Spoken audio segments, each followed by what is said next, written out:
राखी के धागे और शहादत की डोर, जब कश्मीर की सरहद पर भाइयों ने निभाई रक्षा की असली कसौटी।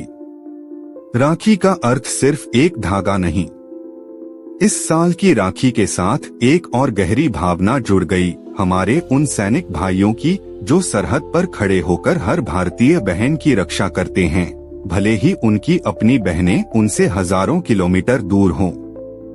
जम्मू और कश्मीर के कुलगाम जिले में बीते 9 दिनों से ऑपरेशन अखल चल रहा है। यह आतंकवादियों के खिलाफ भारतीय सेना का एक लंबा और कठिन अभियान है। इस अभियान के दौरान हाल ही में 2 भारतीय सैनिक शहीद हो गए। उनकी शहादत न केवल उनकी यूनिट के लिए बल्कि पूरे देश के लिए एक गहरी चोट है। वो सैनिक इस बात का जीता जागता उदाहरण हैं कि रक्षा का अर्थ केवल परिवार की सुरक्षा तक सीमित नहीं, बल्कि पूरे राष्ट्र की सुरक्षा भी है। उन सैनिकों के लिए इस दिन का अर्थ था सीमा की रक्षा करना, चाहे इसके लिए अपनी जान ही क्यों न देनी पड़े।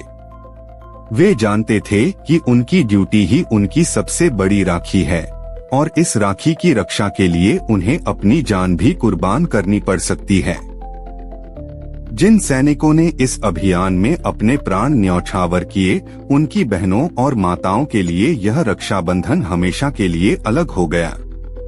वे राखी बांधने के बजाय शहीद की तस्वीर के सामने दीप जलाएंगी, लेकिन उनकी आंखों के आंसुओं में सिर्फ दुख ही नहीं, गर्व भी होगा, क्योंकि उनका भाई सिर्फ उनका नहीं था, वह पूरे देश का भाई था, जिसने करोड़ों बहनों की इज्जत और सुरक्षा के लिए अपना जीवन न्यौछावर कर दिया। एक बहन का खत सरहद के उस पार। कल्पना कीजिए, एक बहन अपने सैनिक भाई को खत लिख रही है। भैया, इस राखी पर मैं तुम्हारी कलाई पर धागा नहीं बांध पाऊंगी, लेकिन मेरी दुआएं हमेशा तुम्हारे साथ हैं।